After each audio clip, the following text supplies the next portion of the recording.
Hi and welcome to everyone joining us for this pre-recorded show. It is recorded on Wednesday for the Thursday meeting, the 7th of December, out at the Vaal, racing on the classic track. Just having a look at the program, an 8-race program. Joining me on the line is Alistair Cohen. Alistair, how are you doing?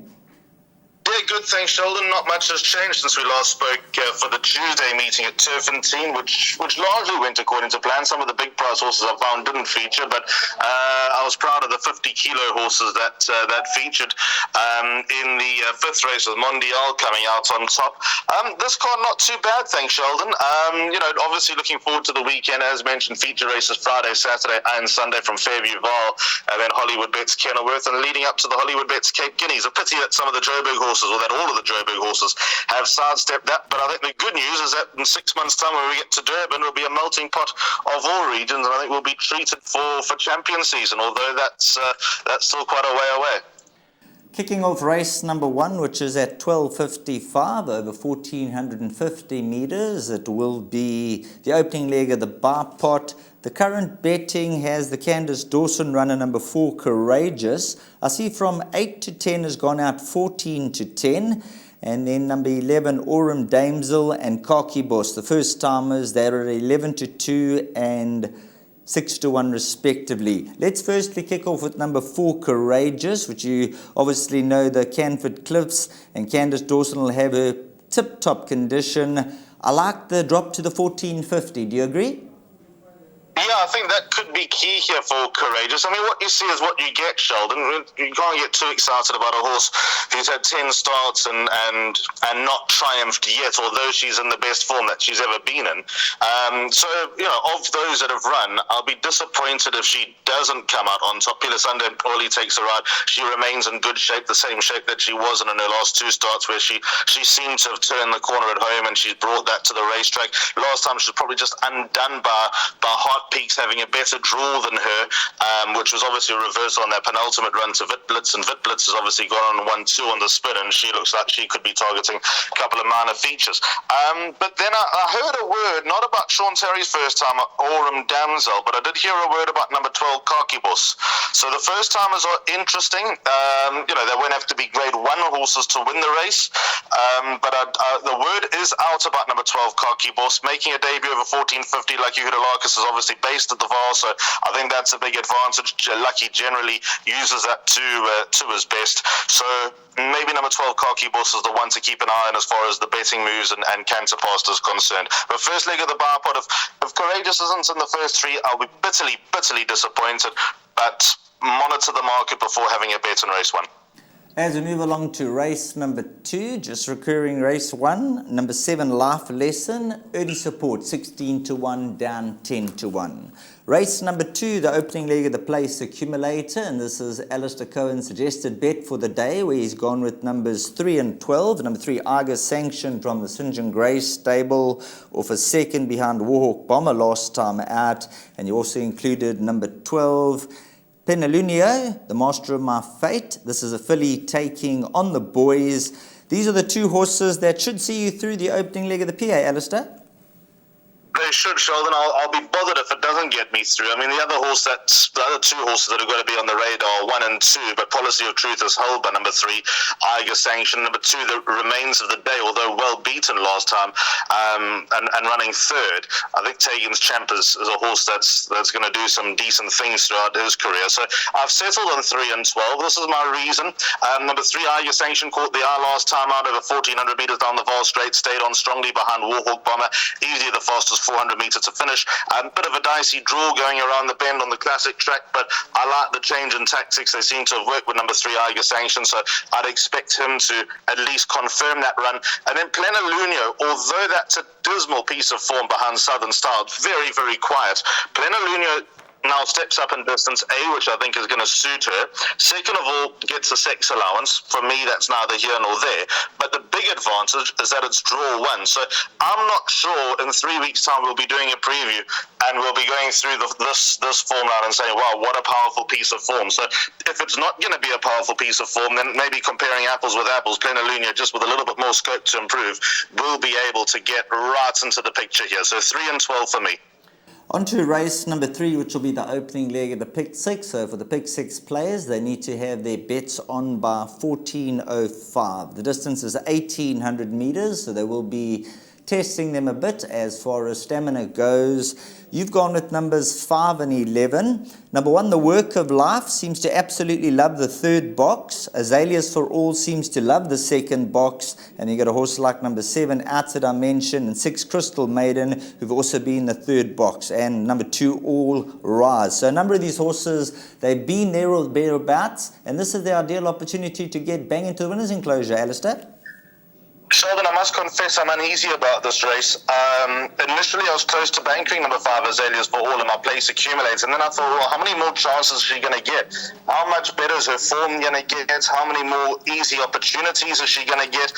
If you're going to be Harold the Duke, or 52.5 kilos from draw 1, I think that tells you exactly where you shape up. But from a PA perspective, I think you've got to be reasonably comfortable that number 5, Azaleas for All, will be there. But I can keep saying she's going to run a bad race sometime soon, and although this was no field of world beaters, I'm still not convinced that this is the easiest task that she's had out of her last 3 runs, or out of her last 2 runs, where she's run second. So I backed up with number 11, Forgiveness. I actually chatted to Diego de Gavea about her after her first run, and he said when this daughter of Silvano goes a little bit further, watch out for her.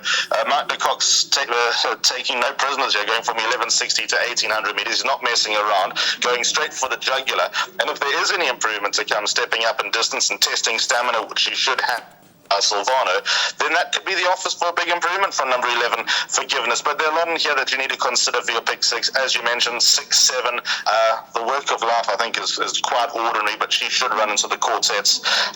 Even Head Turner could have a little bit of scope to improve. So 5 Azaleas for All and 11 Forgiveness. But I must be honest, in my pick 6, I'll be shouting home number 11 Forgiveness, because I think whatever price she is will end up being a reasonable price unless she just backs off the boards. 100% Forgiveness, got the scope for improvement. Forgive that last run and hopefully back on song as we step on the gas to race number 4, which is due off at 14:40, and this will also be run over a distance of 1,800 meters. The current betting as we're recording early: number 1, Ideal Future, 22-10. Number 4, Explosive Bond is 7-2. Little Miss Sunshine, number 5, is at 11-2 and 8-1 and better. Alistair, you've gone 3 runners, numbers 1, 5 and 7. Which would be your first choice, or are you just happy to go with the 3 runners and look to survive? I think it's a matter of survival here, Sheldon, but by the same token, if I was pushed for a first choice, probably be number 5, Little Miss Sunshine. She's a bit of a tender filly in that you need to ride her in a certain way. You got to ride her cold and hope that she can deliver her best, and her best is certainly good enough to give this a shake. Caden Brewer takes a ride. The draw's obviously no good, but the reason why I'm looking past the draw is because you just got to ride her for luck. So there's not going to be any complications and no mincing of words in the tactics and the parade of what Caden Brewer needs to do. She'll be dropped in and hopefully the pace is on and she'll be able to quicken at them. I think you've got half a chance at the Vaal at the moment now the grass is green, thicker and got an even covering that you are able to make up ground. If it was winter, I'd be a little bit sceptical about it. Number 1, Ideal Future, real model of consistency. She's held her form. Interestingly enough, although Lachelle Kruger's had 6 runners this season, she's got 100% play strike rate, or top 4 strike rate. That's thanks mainly to number 1, Ideal Future, who's been able to win races with her back to the wall. So, number 1, Ideal Future, the definite value for money wherever she's going to be, she'll run her race. And the other backup, number 7, Mighty Goddess, a bit of a stab in the dark with her going this distance for the second time. The first time she ran on this trip, she was simply outgunned in the Wilgerbos South African Fillies Classic. So another roll of the dice over an extended trip, pretty much duck or no dinner. Wesley Mowing takes a ride for Waishong Mowing, and I think number 7, Mighty Goddess, if she adapts to this distance on the back of a rating drop, she could be dangerous, but it's a huge if. It's more a chance rather than being confident. And then number 11, Memorial Day, is a horse that I think we can throw into all our bets. So throw in number 11, Memorial Day. Not the most consistent, but worth throwing into your play. As we move on to race number 5, which is due off at 15:15 over the mile trip. So 1,600 meters will face this field. Number 1, Jury's Out, along with number 10 and 11. Jury's Out's a runner. It's Jury's Out. That's the name of the horse. So Jury's Out, number 1, and you also gone with numbers 10, Gimme the Flame, and number 11, Della's Sword. Let's touch on number 1, Jury's Out, what will be after winning the maiden last time out with the 61.5 kilograms on the back. Seemed to get the job done, fought on gamely on that occasion. What do you make of Jury's Out? I think the handicapper might have been a bit harsh, but willing to give him the benefit of the doubt, Sheldon, because 11 points for winning is all good and well, but then you go back and look at the form line. 20 drachmas has run an unlucky third and a place subsequently. Horse beaten 6 1/4 lengths. Thomas Rainwater has come out and run third. Horse beaten 9 3/4 lengths. Liberty Flag has come out and run fourth. So it's a quiet form line, but it might end up being all right. It was no surprise to see Jury's Out improve the way that he did last time. It was a slight surprise that he won second time in Joburg. It was basically get him right for not get him right, but have him guns blazing for his third run. So that increases the optimism. Candace had him double nominated on this card. The other race being a race later where he had the option of a lightweight, but with Gavin Larena asking for the rider number 1, Jury's Out, the decision was taken to go with a heavyweight and in the weaker field. But that heavyweight's not going to be easy, because I'm still of the opinion that the punishment may have sort of outweighed the win. So we'll see with number 1, Jury's Out, but he's a lovely son of Gimme the Green Nut, and he will win a couple of races. But whether he's ready to carry the weight just remains to be seen. So put him in. Expectations are that he will run nicely, but not singing from the rooftops that he's an absolute good thing. And I like the horses off the bottom weights, the younger horses. So maybe it's a bit of a contradictory in terms with liking the younger top weights and then really fancying the older weighted older horses. 10, Gimme the Flame. Siendo Sasibo takes a ride. I don't think she can be all that far away. Her best runs of late seem to have come over at the Vaal Classic track. Anti-penultimate run, just caught it late by Risen in the Sand. So number 10, Gimme the Flame, got to have every chance. And 11, Della's Sword, Brett Crawford's yard, is firing all over the country, so no reason not to like this daughter of William Longsword. Cabello Matsanyani takes the ride, beaten by 100 to 1 shot last time, but there were signs of life. Third run after it, she should be popping here. So I have all the respect in the world for those two. But the worry is they're both one-time winners and have plenty of chances, so they're not going to Hollywood. Right, add number 2, Future Wolf, and of course number 4, Sparkling Jubilee. Third are running on strong behind Perilla last time out. The filly taking on the boys. Another 2 horses that are certainly not chancellors, but in a very open-looking affair. We move on to races 6 and 7, and Alistair, this is where you got a little bit more confidence. Number 3, Jordan from the Sean Terry stable. Useful credentials, and you've elected to bank her. Yep, I've elected to bank him. This is the part of the card that I like, races 6 and 7. Sheldon, I know that he's held on the 21st of October by House of Romanov and Eiffel Tower. He's got 3.5 lengths to find with Eiffel Tower. He's got a quarter of a length to find. Sorry, he's got 3.5 lengths to find with House of Romanov and a quarter of a length to find with Eiffel Tower. However, that was on the inside track. Have a good look at this horse. Big, striding, lovely, strapping son of Silvano. Gavin Larena takes the ride for the first time for Sean Terry. I think that on a more galloping track, as he showed last time, finishing second to the subsequent Johnson work where Dingon's win a purple pitch, I think that could set number 3 Jordan up nicely. I have respect for numbers 2 and 4. Can't totally ignore their chances, but I think Jordan's going to improve past them. I think it's a bit of a slow burn with the son of Silvano. I don't think he was the apple of Sean Terry's eye early doors when he came into the yard. I remember chatting to Sean before his first run. He said, shows nothing. He was blown away with the first run, and I think that he's come to hand at home, and his form also shows that he's coming to hand. So keep him diarised, number 3, Jordan. If he doesn't win, I think he'll win his races. I think that he could sneak into type of feature race company, the old Sea Cottage Stakes. I forget what name that's now under. I think that's the type of race that could be a target for him. And who knows, I think maybe when we get to Durban, whether he's a Daily News 2000 horse, I'm not 100% convinced. But I think when we get to sort of the minor 3-year-old features in KZN, you might see his name there. Right, let's move on to race number 7, and once again you're going with the banker in the form of number 4, Raven Black. Now looking at numbers 1, 2 and 3, they've achieved a rating of over 100 in the past, and then looking at Raven Black, he's climbing the ladder at a rate of knots. So number 4, Raven Black, the sky's the limit, as we say. Alistair? I think he's been been so well placed by Brett Crawford, Sheldon. His first run in a handicap was last time, and he got given £10 for smashing Black Egret. Absolutely killed him last time out.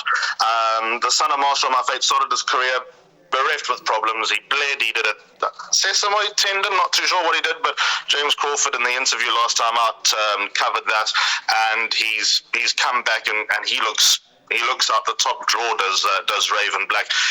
Even though he got given 10 points for the last win, I still believe that he's above the handicap. He's got gears, he's got a high cruising speed, he's got all the attributes.